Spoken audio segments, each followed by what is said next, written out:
All right, sports fans, how's everybody out there doing? William Martin coming at you one more time here on YouTube with another edition of the 300 Pounds of Sports Knowledge Podcast. It is that time of the week and year, folks, as the college football season for 2023 is here. Of course, we got the first portion of week number 0 last week, if you want to call it that. Had some good action on deck, but now we're starting to get warmed up a little bit here because we got a whole bunch of games on tap for this coming weekend. We've got some ranked opponents going at it on the gridiron, and I think this is going to be a tremendous college football campaign. Now, I want to get things started with a big one tomorrow night at Rice Eccles Stadium out in Salt Lake City, as you're going to have the Florida Gators out of the SEC traveling to take on the 14th ranked Utes out of Utah, who are still representing the Pac 12. Now, we saw a thriller between both of these teams last year in Gainesville that was won by Florida when they pulled off the upset over the Utes. But a lot has changed for both of these teams since then. You look at it right now, Florida doing something that we're unaccustomed to seeing in recent years. Florida's been playing some bigger teams to get the year started, and this is another big contest for them. This is the second year for Florida under this new program, and let's see if things will turn around this year for Billy Napier. Of course, he had that 6-7 campaign last year. No more Anthony Richardson at quarterback for the Gators. Of course, he's in the NFL. But now you got the former Wisconsin quarterback, Graham Mertz, who's going to be the starter for Florida in this one. I think for the Gators, they're a slight underdog in this one. For them to go on the road and get the win, they're going to need a big game from junior running back Montrell Johnson. And let's see how comfortable the Graham Mertz is in this Florida offense. Now, of course, no Cam Rising at quarterback for Utah as he's still recovering from that ACL injury, which means it's going to be Bryson Barnes. And Bryson Barnes did get some action last year. He was on the field when Utah beat Washington State last year. Obviously, he had to come in during their Rose Bowl loss to Penn State when Cam Rising was lost with an injury. So it's going to be interesting to see how Kyle Whittingham, Utah's head coach, is able to utilize him in this contest. Because if you've watched the Utes the last couple of years, and they are the two-time defending Pac-12 champs, nonetheless, this is a scenario here where you've had some time to prepare for it, and let's see what Bryson Barnes can do for this Utah team. More than likely, no Brent Keithy as well, as a tight end is recovering from an ACL injury as well. But I want to keep an eye out for Utah linebacker Kareem Reed. This kid can bring it. And I think that this Utah team is going to look to feed off of the crowd at Rice Eccles. Very tough environment for Florida to get their season started off in. I mean, the Gators are definitely accustomed to difficult environments to play in on the road, as is life in the Southeastern Conference. But this Utah team is talented. And again, they're the two-time defending Pac-12 champions for a reason. And I'm going to take Utah at home tomorrow night by the score of 30-24. Now, also tomorrow night, you've got the Big Ten opener for both Nebraska and Minnesota. And this is an important game for both of these teams. For Minnesota, they were right in the mix to win the Big Ten West last year before it slipped out of their hands coming down the stretch. And let's see how this team is going to look here in 2023 under head coach PJ Fleck. One guy to keep an eye out for on this Minnesota team is definitely junior outside linebacker Cody Lindenberg. But for Nebraska, obviously, last year was a year to forget. And most recently, this program has become an afterthought, which is very hard to believe because, 20, 30 years ago, Nebraska was a powerhouse. Nebraska was one of the preeminent programs in college football, and they're looking to get back to that. And it's going to be a building process for first-year head coach Matt Rule. So it's going to be interesting to see how Nebraska looks as the season progresses. They got their work cut out for them with a very good Minnesota team, and I'm going to take Minnesota at home by the score of 27-17. Now, moving ahead to Saturday, this is going to be a conference battle next year as you're going to have Colorado out of the Pac-12 taking on 17th ranked TCU. And for TCU, they come into this contest at home at Fort Worth, favored by 20 and a half points. This is a very interesting game. The head coaching debut for Deion Sanders at Colorado. And of course, we saw what he did at Jackson State. We've seen the roster overhaul that has taken place in Boulder with this program so far. Obviously, his son, Shador, is playing quarterback for Colorado now. Let's see how he looks in this one. For TCU, how are they going to look? Because last year was a dream season. They went 13-2. They got made it to the national championship game. They got some talent to replace, but they also have some. They also still have some talent in place for head coach Sonny Dykes, especially on the defensive side of the football, with linebackers Jamoy Hodge and Johnny Hodges, as well as safety Bud Clark. I'm going to take TCU big in this one at home. I think they cover. I'm going to take them by 20, 37-17. But I'll tell you like this: don't judge the final score because I think Colorado is going to be game early. TCU has the better team and they are going to pull away. But I think this Colorado team is going to improve as the season will progress. Now, you look at Utah State traveling to Iowa City to take on Iowa.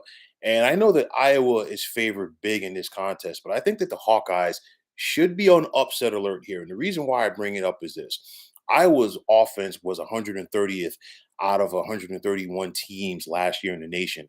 They brought in former Michigan quarterback Cade McNamara, and I think that should improve this Iowa offense. You do have some talent there with running back Caleb Johnson. And then, of course, when you think about Iowa, under head coach Kurt Ferentz. It's all about the defense.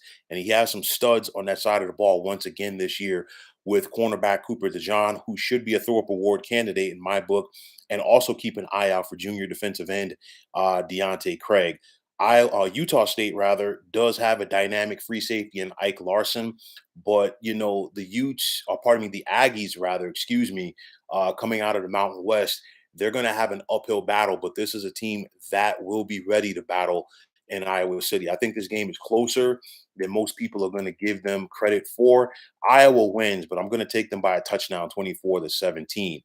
Now, a contest that could be one of the better ones this weekend. You got Boise State traveling to Seattle to take on the 10th ranked Washington Huskies. And Washington comes into this season with plenty of expectations because there are people that feel that not only the Washington can win the Pac-12, but they also can make the college football playoff.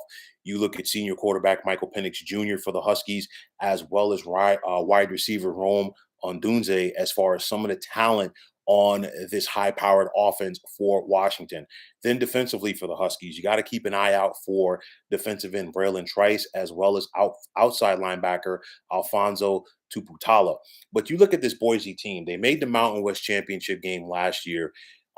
They still have one of the more talented teams in the Mountain West coming into the season. And I think they're going to be a force. And honestly, I picked them to win that conference. You look at quarterback Taylor Green. I've talked about it before. I think he is the best player in the Mountain West Conference. And Boise State can run the football, not just with Taylor Green, but then also with their running backs with George Halani and sophomore Aston Genty. I think this is going to be a close game for the most part. Washington will pull away late, but it's not going to be easy, as I'm going to take the Huskies at home by the score of 34-20. Another good one on tap, in my opinion, for this weekend. You got UTSA traveling to take on Houston. Houston comes into this one as a slight favorite at home, just favored by a point and a half over UTSA. I know that UTSA, they're no longer in Conference USA. They're now in the American. They won Conference USA last year, and this is a loaded team right here. You think about the likes of quarterback Frank Harris, as well as running back Ivorian Barnes and outside linebacker Trey Moore, just to name some of the talent that the Roadrunners have. Remember, Houston went to San Antonio last year, and they got themselves a fight on their hands last year, and I think they're going to have another fight right here. Welcome to the Big 12, Dana Holgerson and Houston, as this is Houston's first official game as members of the Big 12. I don't think it's going to go that good for them in this contest. So I'm going to take UTSA in the upset by the score of 30-27. Now in Charlotte, you're going to have the Battle of the Carolinas, as you're going to have excuse me, The 21st ranked North Carolina Tar Heels out of the ACC taking on the South Carolina Gamecocks out of the SEC. Now, of course, when you think about the talent in this game, you got to start with North Carolina quarterback Drake May. He has the potential to be a first round pick in this spring's NFL draft. But who else on this Tar Heel team is going to step up and make plays around him? That's the big question. North Carolina last year struggled defensively. They have talent at the linebacker position with the likes of Power Eccles and Cedric Gray. But the bottom line is the Tar Heels got to find ways to make more plays defensively. Don't sleep on South Carolina and Shane Beamer. I think some people did last year, and as people slept on them, the Gamecocks were racking up wins. You got Spencer Rattler, who is a solid quarterback in this offense, and then also keep an eye out for senior wide receiver Antoine Wells Jr. Excuse me. I think this is going to be a back and forth affair throughout, but I'm going to take the Gamecocks in this one by the score of 31-30. And finally, on Sunday, the big one in Orlando, as you're going to have the fifth ranked LSU Tigers out of the SEC taking on the eighth ranked Florida State Seminoles out of the ACC. This contest right here, it's still the beginning of the season, talking about Labor Day weekend, but this has the feel of a college football playoff game because both of these teams have the potential to make the playoff. LSU comes into this game slightly favored by 2.5 points. You think about the contest last year that these two had in the Superdome in New Orleans. It was a darn good one. Florida State was in control for the most part. LSU came back. LSU looked like they were about to you know, um, pardon me, make the field goal make the extra point rather at the end of the game to keep this game going when Jaden Daniels led them down the field. And then before you know it, Florida State came out of nowhere and blocked the kick and won the game. And of course, the Noles were able to ride that wave of momentum to a breakout season under head coach Mike Norvell. For LSU, they were able to rebound after that loss because if you remember, there were some people out there who were very critical of LSU hiring Brian Kelly after that contest. A lot of people wanted to say that it was a mistake, but LSU stayed together. And when it was all said and done, they had themselves an appearance in the SEC championship game. Now people are thinking bigger and better things for the Bayou Bengals under head coach Brian Kelly. But you look at Jaden Daniels, and of course, we saw what he did to start his college career at Arizona State. Now he was able to do it in the SEC. I think he can have a big game in this contest, especially if he keys on wide receiver Malik Neighbors. You think about defensively for LSU, you got to talk about Harold Perkins Jr. at linebacker. But then Florida State, this team is loaded as well with quarterback Devin Travis, running back Trey Vincent, wide receiver Johnny Wilson, and then, of course, defensive end Jared Verse. Both of these teams have multiple first rounders on their team. Both of these teams have what it takes to make the playoff. This is a scenario right here for the loser. It will take them a step back, but it won't ruin their season because I think both of these clubs have the potential to win their respective conferences. Both of these teams have the potential to make the playoff as well. And both of these teams have the potential to hang around in the top 10 all season long. But when it's all said and done, I'm going to take Florida State in Orlando over the Tigers by the score of 30-28. So, folks, those are my key games for this upcoming weekend in the world of college football. And as always, I want to take this time out to thank you for tuning into the 300 Pounds of Sports Knowledge podcast here on YouTube. I want to take this time out to thank all of you fine folks out there for tuning in.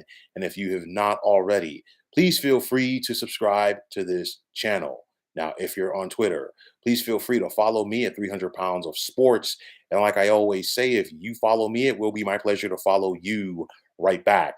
There's also the sports discussion group on Facebook at the Sports Depot 365. Now, you can check it out. Drop a line and be a part of one of the better sports debating sites going on social media. So, once again, fine folks, my name is William Martin, and I'm signing off. And I'm saying take care and have yourselves a wonderful day.